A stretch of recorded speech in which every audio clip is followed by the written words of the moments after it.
এত সুন্দর পরিবেশ তো সহ্য হয় না। এখন কি করা যায়, কি করা যায়? ওই ধর্মীয় একটা দাঙ্গা বাঁধায় দাও। এজন্য তাদের উগ্র একটা সংগঠন ইসকনকে মাঠে নামিয়েছে, কোটি কোটি টাকা তার পিছনে ইনভেস্ট করে আবার নতুন করে আবার শান্ত সবুজ সুজলা সুফলা বাংলাদেশকে রক্তাক্ত করবার জন্য, আবার 5 আগস্ট গায়েব করার জন্য, আবার ইসকনকে ধর্মীয় দাঙ্গা বাঁধানোর জন্য জায়গায় জায়গায় লাগায় দেওয়া হয়েছে। আমরা পরিষ্কার করে বলি, কোথার থেকে দাবার গুটি কোন জায়গায় চলে সব খবর আমাদের কাছে আছে। খবরদার, খবরদার, এই শান্ত বাংলাদেশকে যদি রক্তের হোলি খেলা তোমরা খেলতে চাও, ইসকনকে বলবো খবরদার, যদি ধর্মীয় দাঙ্গা বাড়াতে হয়, তোমাদের পাটা থাকলে খেলার এত সাহস যদি বাঙালি মুসলমানের সাথে থাকে, তাহলে এলান দিয়ে ময়দানে আসো। কি কথা বলেন না কেন?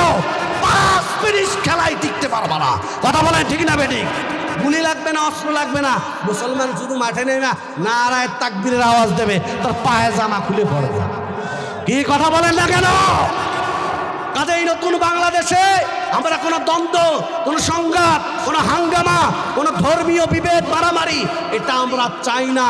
অতি সত্বর ইসকনের মাধ্যমে ইমামকে গুম করা হচ্ছে, বিভিন্ন মসজিদকে বিভিন্ন ষড়যন্ত্র করা হচ্ছে, বিভিন্ন আলেমকে গুম করা হচ্ছে, ধর্মীয় দাঙ্গা বাঁধানোর জন্য ওপার থেকে ষড়যন্ত্র করা হচ্ছে। হুঁশিয়ার করে বলি, ইন্টারিম গভর্নমেন্টকে আমরা পরিষ্কার জানিয়ে দিতে চাই, অনতিবিলম্বে এই নিষিদ্ধ জঙ্গি হিন্দু উগ্রবাদী সংগঠন এই ইসকনকে যদি নিষিদ্ধ করা না হয়, তাহলে বাংলাদেশের বিএনপি বুঝি না, জামাত বুঝি না, ইসলামী আন্দোলন বুঝি না, আর কেউ বুঝি না, সারা ঐক্যবদ্ধভাবে দেশ বাঁচানোর জন্য নতুনভাবে সংসদ ভবন চালানো, এটা হলো ইমামতে কুবরা, এটা বড় ইমামতি। এটা মুহাম্মদুর রাসূলুল্লাহ ছিলেন, আবু বকর ছিলেন, ওসমান ছিলেন, ওমর ছিলেন, আলী ছিলেন, মুআবিয়া ছিলেন, বড় বড় সাহাবায়ে কেরাম এক একজন ইমামতে কুবরা রাষ্ট্রের অধিনায়ক ছিলেন। কাজেই যারা ধর্মকে রাষ্ট্র থেকে আলাদা করতে চায়, আরে রাষ্ট্র আলাদা, ধর্মের এখানে কোনো চান্স নাই, এরা স্পষ্ট বেঈমান। বুঝে শুনে যদি বলে থাকে, বেঈমান এবং মুরতাদ হয়ে যায়। কথা বলেন ঠিক না বেঠিক? কোন কালে রাষ্ট্র থেকে ইসলাম আলাদা ছিল না। এই পাক ভারত উপমহাদেশে ব্রিটিশ যখন আসলো, গোলামীর শিকল ফরায়া 200 বছর পর্যন্ত এমন এক শিক্ষা কারিকুলাম দিয়ে গেল, মুসলমানের বাচ্চাদের বাঘের বাচ্চা, মুসলমানের বাচ্চাদের এক একজন বাচ্চার জাত, এই বাচ্চার জাতকে এমন এক শিক্ষা দীক্ষা দিল, এটা পড়ায় এদেরকে শিক্ষা দিল তোরা সব গোলামের জাত। কি কথা বলেন না কেন? কিন্তু আমরা কি গোলামের জাত না বাচ্চার জাত? জোরা বলেন কিসের জাত? বাচ্চার জাত। সহজে বুঝালো, মসজিদে কেন রাজনীতি চলবে, কোরআন কেন সমাজের ভিতরে চালাবে? আরে কোরআন তো আসছেই অসভ্য সমাজকে সভ্য বানার জন্য। আইয়ামে জাহিলিয়াত যাকে বলা হয়, বরাবর ইতিহাসে এত জঘন্য, এত কুৎসিত, এত ভয়ঙ্কর যুগ আর জগতে আসে নাই। সেই অসভ্য জগতের, অসভ্য সময়ের অসভ্য মানুষগুলাকে সোনার মানুষ বানিয়েছে কোরআন। যেই কোরআন মক্কা মদিনাকে সোনার বানাইতে পারলো, গোটা দুনিয়াকে আদর্শ দেখাতে পারলো, সেই কোরআন যদি এই বাংলার 55,000 বর্গ মাইলের ভিতরে কায়েম হয়, তাহলে বাংলাদেশ এতদিন সবুজ বাংলা শুনেছেন, সোনার বাংলা শুনেছেন, বাস্তবে দেখেন নাই। একবার যদি আল্লাহর কোরআনকে বাস্তব যদি নবীজির এই আদর্শ বাংলার জমিনে কায়েম হয়, সংসদে পাঠাতে পারেন, বাংলাদেশ সোনার সমাজ হবে। টেন্ডারবাজি থাকবে না, চাঁদাবাজি থাকবে না, অন্যায় জুলুম থাকবে না। ঠিক কিনা জোরে বলেন? আবু বকরের যেই কোরআন সোনার মানুষ বানাইলো, সেই কোরআনই তো আমার আপনার সামনে। ওমরকে যেই কোরআন সোনার মানুষ বানালো, কত বড় সন্ত্রাস ছিল, আল্লাহর নবীর কল্যাণে চলে গেছে। সেই মানুষটারে কোরআন পরিবর্তন করে নাই? জোরে বলেন, করে কি করে নাই? করেছে।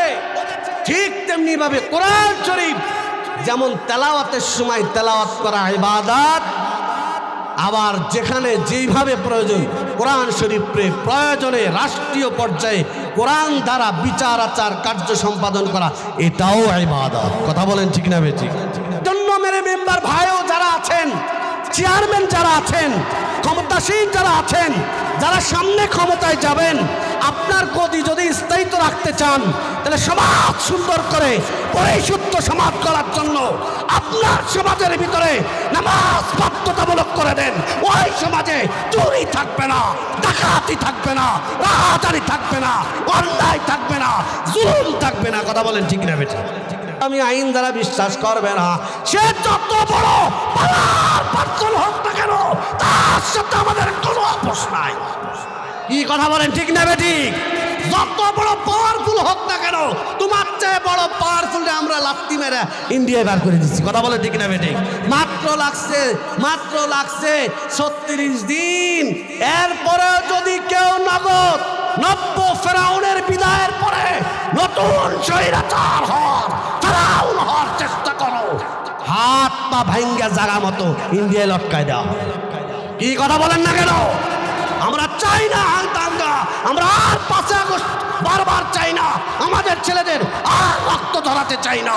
আসুন আমরা সব বিভেদ ভুলে গিয়ে দেশকে ভালোবাসি, দেশকে এগিয়ে নেওয়ার জন্য যা যা করার দরকার, ইসলাম দেশ মানবতাকে এগিয়ে নেওয়ার জন্য সব আমরা ঐক্যবদ্ধ, এক এবং অভিন্ন।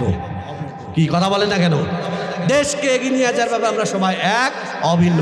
নাম্বার 2 নাম্বার পয়েন্ট হলো, যখন ঐক্যবদ্ধ গোটা বাংলাদেশ আছে, পরাজিত শক্তি, ধর্মবিরোধী শক্তি, ইসলাম বিদ্বেষী শক্তি তারা বসে নাই, তারা প্রশাসনের বিভিন্ন জায়গায় আছে। তারা মুসলমানদের এই সুন্দর উর্বর ভূমি ধর্ম বর্ণ নির্বিশেষে একসাথে সুন্দর সাম্প্রদায়িক কোনো সংঘাত নাই, এত সুন্দর পরিবেশ। কুকুরের পেটে তো ঘি সহ্য হয় না। এই কথা বলেন না কেন? কুকুরের পেটে কি ঘি সহ্য হয়? এত সুন্দর, কোনো মারামারি নাই, কোনো ধর্মে কিলাকিলি নাই, কারো মসজিদ কেউ ভাঙে না, কারো মন্দির কেউ ভাঙে না, এত সুন্দর পরিবেশ তো সহ্য হয় না। এখন কি করা যায়? ধর্মীয় একটা দাঙ্গা বাঁধায় দাও। এজন্য তাদের উগ্র একটা সংগঠন ইসকনকে মাঠে নামিয়েছে, কোটি টাকা তার পিছনে ইনভেস্ট করে আবার নতুন করে আবার শান্ত সবুজ সুজলা সুফলা বাংলাদেশকে রক্তাক্ত করবার জন্য, আবার 5 আগস্ট গায়েব করার জন্য, আবার ইসকনকে ধর্মীয় দাঙ্গা বাঁধানোর জন্য জায়গায় জায়গায় লাগায় দেওয়া হয়েছে। আমরা পরিষ্কার করে বলি, কোথার থেকে দাবার গুটি কোন জায়গায় চলে সব খবর আমাদের কাছে আছে। খবরদার, এই শান্ত বাংলাদেশকে যদি রক্তের হোলি খেলা তোমরা খেলতে চাও, ইসকনকে বলবো খবরদার, যদি ধর্মীয় দাঙ্গা বাড়াতে হয়, তোমাদের পাটা থাকলে খেলার এত সাহস যদি বাঙালি মুসলমানের সাথে থাকে, তাহলে এলান দিয়া ময়দানে আসো। কি কথা বলেন না কেন? 5 মিনিট খেলায় টিকতে পারবা না। কথা বলেন ঠিক না বেঠিক? গুলি লাগবে না, অস্ত্র লাগবে না, মুসলমান শুধু মাঠে নেই না, নারায়ে তাকবীরের আওয়াজ দেবে, তার পায়ে জামা খুলে পড়বে। কি কথা বলেন না কেন? কাজেই নতুন বাংলাদেশে আমরা কোনো দ্বন্দ্ব, কোনো সংঘাত, কোনো হাঙ্গামা, কোনো ধর্মীয় বিভেদ মারামারি এটা আমরা চাই না। অতি সত্বর ইসকনের মাধ্যমে ইমামকে গুম করা হচ্ছে, বিভিন্ন মসজিদকে বিভিন্ন ষড়যন্ত্র করা হচ্ছে, বিভিন্ন আলেমকে গুম করা হচ্ছে, ধর্মীয় দাঙ্গা বাঁধানোর জন্য ওপার থেকে ষড়যন্ত্র করা হচ্ছে। হুঁশিয়ার করে বলি, ইন্টারিম গভর্নমেন্টকে আমরা পরিষ্কার জানিয়ে দিতে চাই, অনতিবিলম্বে এই নিষিদ্ধ জঙ্গি হিন্দু উগ্রবাদী সংগঠন এই ইসকনকে যদি নিষিদ্ধ করা না হয়, তাহলে বাংলাদেশের বিএনপি বুঝি না, জামাত বুঝি না, ইসলামী আন্দোলন বুঝি না, আর কেউ বুঝি না, সব ঐক্যবদ্ধভাবে দেশ বাঁচানোর জন্য নতুনভাবে ময়দানে নামবে ইনশাআল্লাহ। কি পারবো তো ইনশাআল্লাহ? আগে তো আমার দেশ, আমার মাথায় যদি না থাকে তাহলে আমি বডি দিয়া করবো কি? কি কথা বলেন না কেন? জোরে বলেন, কথা বলেন ঠিক না বেঠিক? আমার মাথায় যদি না থাকে, তাহলে আমার মাথায় না থাকলে আমি বডি দিয়া করবোটা কি? এজন্য আগে দেশটা বাঁচানো লাগবে বাবা, দেশটা বাঁচানো লাগবে। দেশের ব্যাপারে, দেশ থাকবে তো মসজিদ থাকবে, মাদ্রাসা থাকবে, সব নিরাপদ থাকবে। দেশ যদি না থাকে দেশ যদি না থাকে তাহলে এই দেশে স্বাধীনভাবে এত আরাম করে ধর্মীয় কোনো কাজ, নামাজ কালাম, ইবাদত বন্দি করতে পারবেন না। ভাইয়ের আমার, শয়তান এই সুন্দর ব্যবস্থাপনা এটা সহ্য করতে পারে না, চায় না। শয়তান দুই প্রকার। জোরে বলেন কয় প্রকার? সবাই জোরে বলেন কয় প্রকার? দুই প্রকার। আল্লাহ সূরা নাসের ভিতরে বলেছেন, মিনাল জিন্নাতি ওয়ান নাস আল্লাযী ইউওয়াসওয়িসু ফি সুদুরিন নাস। শয়তান মানুষের ধোঁকা দেয়। কিসের জন্য ধোঁকা দেয়? জাহান্নামের পথের দিকে নেওয়ার জন্য, সন্ত্রাসী কাজ করার জন্য, অরাজকতা সমাজে বিস্তার করার জন্য, সমাজে অশান্তি সৃষ্টি করবার জন্য শয়তান মানুষের অন্তরে ধোঁকা দেয়। এই শয়তান দুই প্রকার, একটা মানুষ শয়তান আর একটা ইবলিস শয়তান। কি কথা বলেন, ঠিক না বেঠিক? শয়তান কয় প্রকার? কাজেই চোখ কান খোলা রাখা লাগবে। খবরদার, খবরদার, কেউ জানো আমরা সব ধর্মের স্বাধীনভাবে, সব ধর্মের লোকজনেরা তারা স্বাধীনভাবে স্ব অবস্থানে তারা ইবাদত করবে। আমাদের শতভাগ সমর্থন, সাহায্য, সহযোগিতা আছে না নাই? জোরে বলেন আছে না নাই? আরো জোরে বলেন আছে না নাই? আমাদের ইসলাম শতভাগ অন্য ধর্মের অধিকার নিশ্চিত করে। ইসলাম অন্য ধর্মের অধিকার শতভাগ নিশ্চিত করে। শুধু তাই নয়, ইসলাম যদি এই ভূখণ্ডে কায়েম হয় তাহলে অন্য ধর্ম অবলম্বীরা তারা দরজা জানলা খোলা রেখে ঘুমাবে, কেউ তার বাড়িতে হামলা করবে না। এই কথা বলেন ঠিক না বেঠিক? ইসলামের ১৫০০ বছরের ইতিহাস।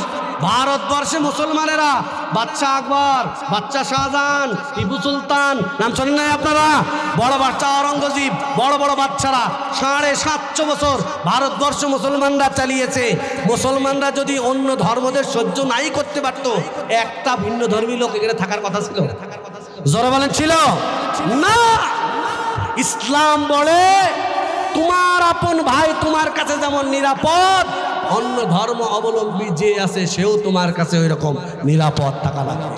অন্যায় যদি জুলুম করো, কিয়ামতের ময়দানে তোমাকে আসামির কাঠ করায় দাঁড়াবে। ভাইরা আমার, ইসলাম শুধু তাই বলে নাই, ইসলাম বলেছে তারা দেবদেবীর পূজা করে, খবরদার তুমি নিজে ওখানে যাও না, ওটা করতে যাও না। তবে তুমি যাবা না এই বলে পাশে বসে বসে ওর মূর্তিকে ধরে গালাগালি করবা, ওর খোদাকে গালাগালি করবা। কোরআন বলে এটাও করা যাবে না, কারণ তুমি তার মূর্তিকে গালি দিবা, তার খোদাকে গালি দিবা, তো ওরা তো আমারে গালি দিবে। এই কথা বলেন না কেন? হ্যাঁ, ওরা আমারে গালি দেবে, আমি ওদেরকে গালি দিলে ওরা কি আমার খোদারে ছাড়বে? না।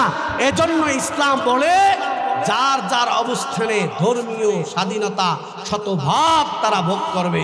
আমরা এমন একটা বাংলাদেশ চাই কি চাই না? চাই কি চাই না? দল নিয়ে নিজের আপন ভাই ভাই দুই গ্রুপে মারামারি করবেন? কথা বলে না কেন? মারামারি করবেন? এই যে বাবা, আমি অনেকবার এই এলাকায় মাহফিলে বলেছি, ভাই আপনারা যারা বিভিন্ন দল করেন, খবরদার আপনি মারা যাওয়ার পরে ওই দলের নেত্রী আপনার মাটিতে কবর দেবে না, আপনার কবরে মাটি ওই নেত্রী দেবে না। ওই যার সাথে কিলাকিলি করছেন না, ওই মরার পরে আপনার কবরের পয়সা কি করবে? এক মুষ্টি মাটি দিবে। কি কথা বলেন ঠিক না বেটি? কাজেই এই রাজনৈতিক কারণে, আর রাজনৈতিক যত মতভেদ থাকবে ওটা ভোট কেন্দ্রে দেওয়া হবে। আমি হেরে দিব, হেরে দেবে, ওখানে শেষ। কিন্তু কিলাকিলির মাধ্যমে কোনো রাজনীতি